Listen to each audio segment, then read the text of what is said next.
Remember July last year, after they had us all on lockdown, whilst we were losing jobs and livelihoods, how a raging fire caused chaos in Twaloloka.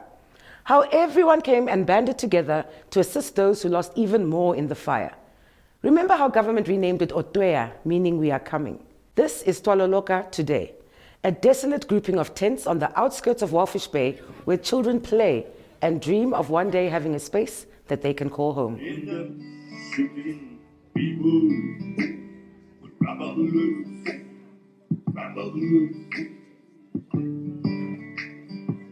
So now the people throwing black stones at the soldiers. Grab a few things cause they in the line of fire. Some are looking for voters costing them IDs. Election time is coming again. This morning money saw what happened in the fire. The rent is something smaller. She said, money don't make no fire. Twaloloka, enough is enough. It's fine.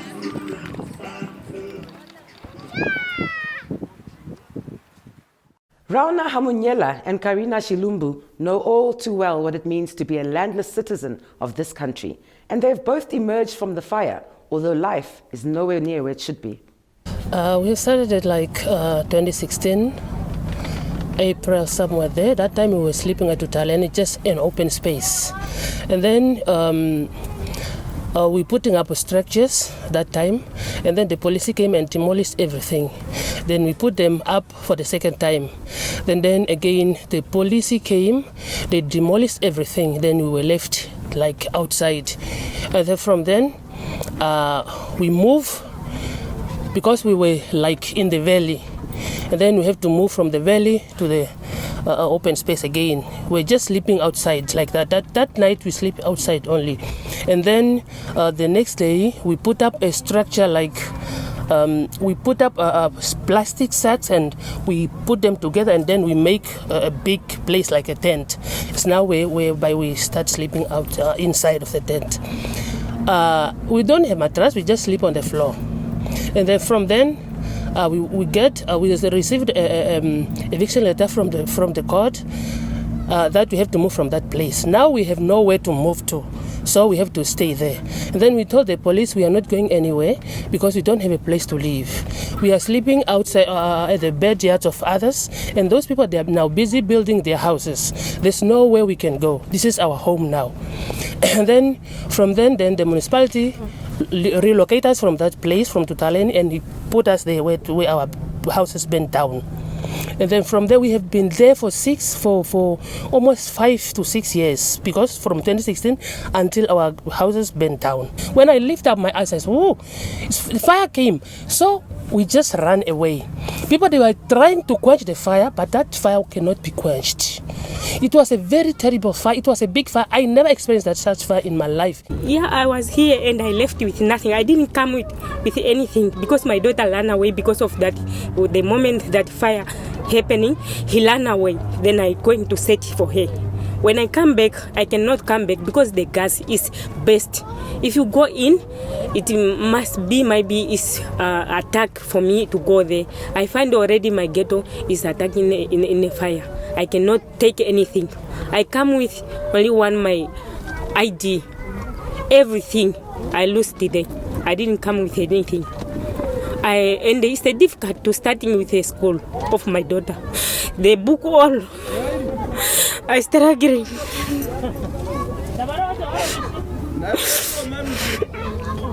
Until now. This is something else. I don't have words to explain because it shattered my life so bad. Here we're having a lot of children. Some they are having their mother, they are not working. Both of parents, they are not working. Because I stay here, I know one side of our distance, lot of parents, they are not working serious. If the children, like they saw a car that are coming, they learn, because since morning time, their parents maybe they went to go and looking something, the children are sleeping there. When they wake up, there's nothing even to putting in their stomach. Like for the healthy, they must change the way of the toilet. The toilet that we have is not good. It's not looking healthy. We're having for now, I think we're having only 6 toilets. Only 6 toilets we have, but we are a lot here. We are more than 300 upward here.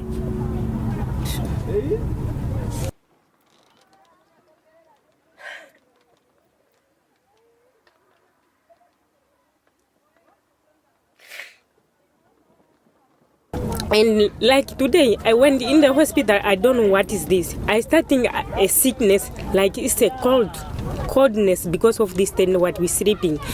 We are not safe. Sometimes you think you are cover yourself, but feel cold when you wake up to go work. I feel like having a cold. Even I went to the hospital, they give me that medicine to work in my stomach because my stomach is not working well. But I think it's that coldness that attacked me. Before the elections, politicians made many promises, as they do, and once the votes were wangled, the people were forgotten. Compound this with the impact of lockdown. When lockdown comes, but we praise God for that because we were not affected by the virus itself, but life was not that easy that moment. Because like me, I'm not working. I'm just used to sell my fat cakes at that kapana next to Universal Church. And then from then, the police and municipality came. They have to close everything. So I have to come back home. Then I was just staying there. No food, nothing. We were just surviving by friends and families. Especially me, I have my family in Christ. Those are the people that have been helping me during that moment. And at least it was better that I have those people. Others were just suffering like that. You have no food, when the school starts now, I don't have anything to give my children to go to school. I was just struggling. You go there, you ask something, you go there, you ask something, then people helping you until everything just went down. Now from then, life becomes so worse. Because you cannot move right, left, front, back, we're just standing. My things have bent down. Now the lockdown was now over. I cannot go start over for my fat cakes because all of my things, they have bent down. I did not manage to take anything from that place. During the fire story, it was good. We thank God for the people that have touched a lot of people. They come together, they bring us food, they bring us clothes, they bring us only the good Samaritans. Especially if I know you, then you know Memerauna things has bent down, then you come, you give me food, you give me that $100, you give me $20, so I survived. But now as we are here, there's nothing else. We have to stand on our own. I start making my fat cakes, even though they are not enough, at least we can manage that one for now. Like we are 5 in the house, and my daughter is there, she's expecting a baby. But we are living in such a place. This is where we are cooking, is where we are bathing, is where we are doing everything just here. Sometimes I can live without bathing because the kids are in the house. You cannot chase them out. Sometimes it's too late and it's cold and it's windy. You cannot chase them out of the house, so you have to keep them here. Then you remain without bathing. And then we only depend on that one bucket of fat cakes. Nothing else. We don't have any other source. I feel pity for myself and for all environment that we are here. We don't have anything to do anymore because we're waiting long to receive even that house or those who are going to receive a house. We don't know where they're going, how can they finish, or until when we're waiting, they say they are going to finish that house. And it is not finished until now. But 1 bedroom and 1 kitchen. They are having only 2 rooms.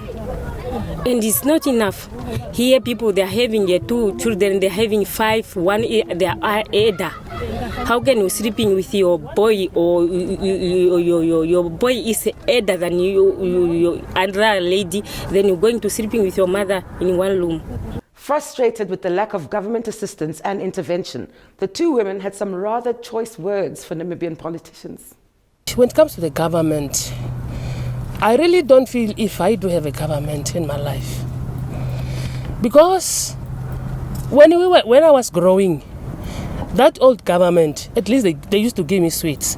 But now that we are in independent Namibia, it's like it's more worse than never before. Because we are treated like not human beings. You cannot say we are treated like we are in the foreign countries. We are all people of God. We are created by God. And we have to live wherever we want.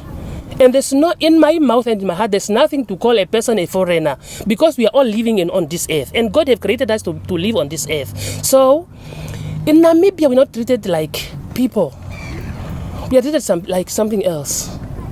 Because even if it's a dog, you cannot treat a dog like we are treated. Because it's your dog. You know this is my dog. I take it from where I take it. And I have a reason why to take this dog. We are treated like, we are just used to go vote. But after election, those people, they disappear. Nowhere to be found. Me, I do not know if I have a government. Unless something needs to be changed. If this is how we are going to live in Namibia, then still we are not independent. We are not have freedom here. We are just like slavery maybe in Egypt. We are not in our motherland. Nothing. Only we hear those construction of the house. Like food, like what? Until now, only we struggling ourselves. We didn't receive anything. They come here making meeting, but after they say we do like this. We take longer to see those things that they are speaking. We was having since we come here, we was having a party. I remember the AL people. I remember Honorable was Councillor Noroji and Tresia. They used to come to us at Otweya. They was saving a lot of our children to give a food. They used to feed it. But for now, they didn't receive.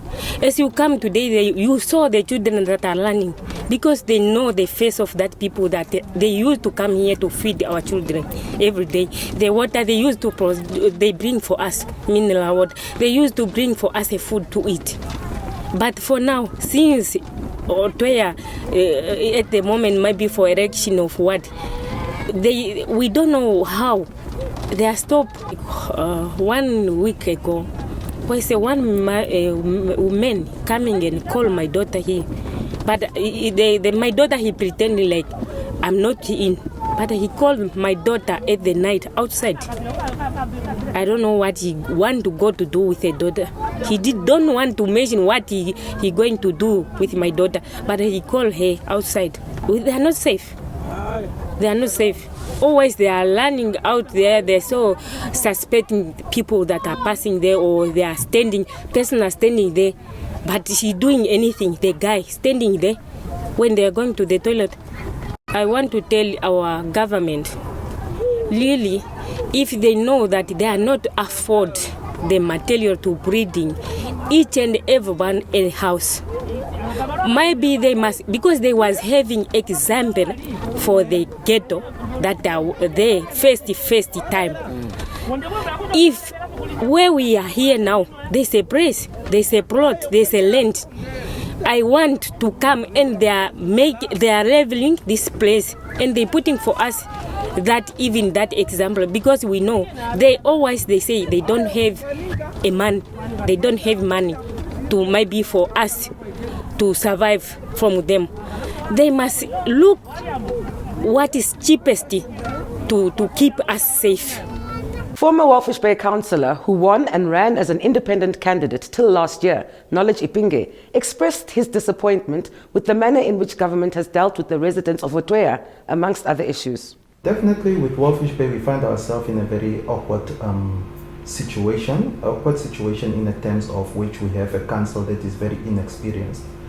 Inexperienced in a sense to say from a grassroots level, just the basic understanding of Walvis Bay as a town. There is actually the lack of know-how in that sense, and also then looking at the local authority as well as just a governmental operation position. So that's where we find ourselves as Walvis Bay. So it is more a team that is there learning on the job. So with that, development is somehow also hampered. So with that, it is more, they're more focused on rather doing investigations opposed to developing the town further. So if you look at the lockdown, definitely, which we are aware was politically motivated. and also a form of a political tribalism approach which was used in terms of the lockdown. A lot of job losses have occurred within Walvis Bay, and also at the same time most industries were operating actually with fixed term contracts. So you have actually a large number of the working force who are currently unemployed, and you have a lot of businesses that have closed down in the process as well, and who are only trying to kickstart now. But then if you look at the, let's say, the value chain of that is attached to the port itself, you have a lot of companies who are out of business because of what has happened during the lockdown. The Twaloloka issue is a very sad case. Sad case in a sense, if you actually follow the history of Twaloloka as far back as 2016, then you'll understand it's coming actually from a position of court cases of which there were eviction orders from the municipality to evict these people from this place, of which they ended up winning the case. The case then ended up in the High Court. Municipality won the High Court case, and then it ended up in the Supreme Court, and that's where it is still now, of which then led to actually a mutual understanding between the municipality and the community itself. What has then happened in the process, there's been a lot of communication even from the community members of Twaloloka, of which I know I've been advising them also at some point also, which started with simple matters such as them just asking to be moved for their shacks just to be moved apart in line with a Public Health Act initially, and just for provisions to be made in terms of fire evacuation and so on. But then the municipality has been ignoring this for years until the Twaloloka situation happened, and then only everyone woke up, and then we wanted to react then. So it was more of a reactionary situation whereby proper planning through your disaster risk management committees and all relevant structures would have prevented all this initially, and the damage would then have been as big as it is. And knowing the situation that the people are in currently, people are still caught up in tents as we speak. It's almost a year now that this has happened, and you still have people living in tents. Imagine the weather in Walvis Bay with it being so cold.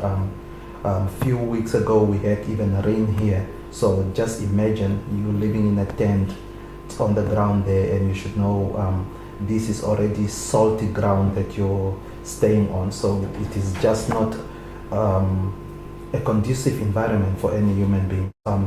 If you look at what the SWAPO government has presented us with, and this is just from your frameworks, let's say the national development plans, you're speaking about your Vision 2030s, you're speaking about your growth at home strategies, you're speaking about your Harambee prosperity plans.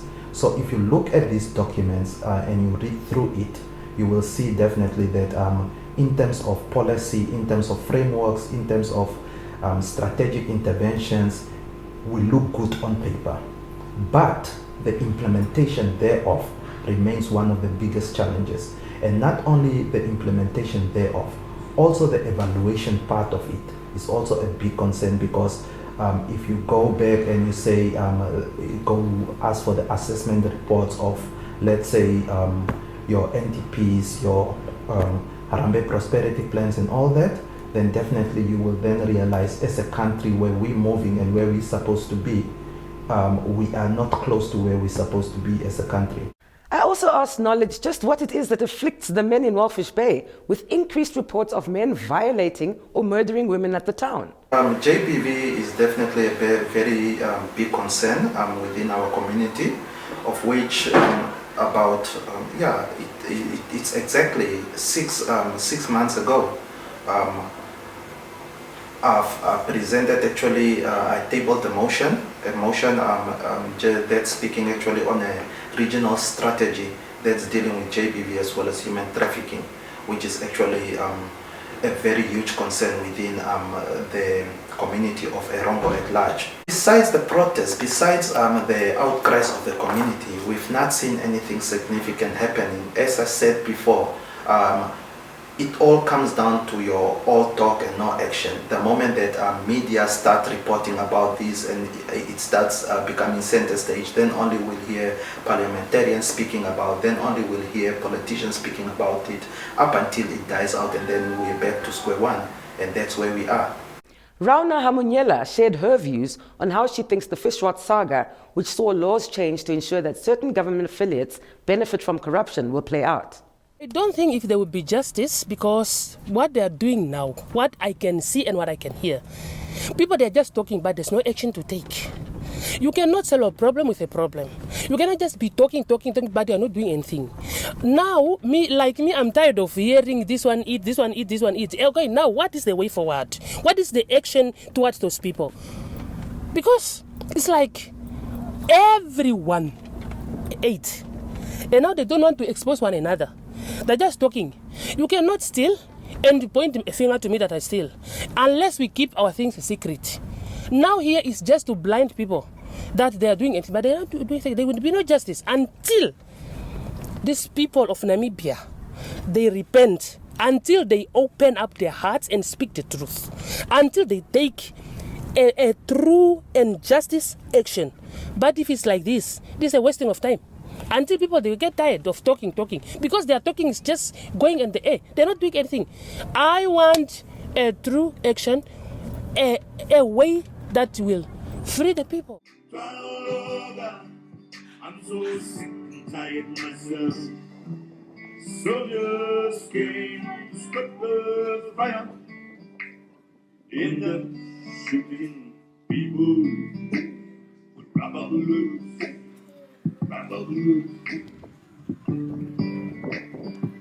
So now the people throw black stones at the soldiers, grab a few things cause they in the line of fire. Some are looking for voters cause in them are hiding. Election time is coming again. This morning money saw what happened in a fire. The rent is something smaller. She said, money don't make no fire. Twaloloka, enough is enough.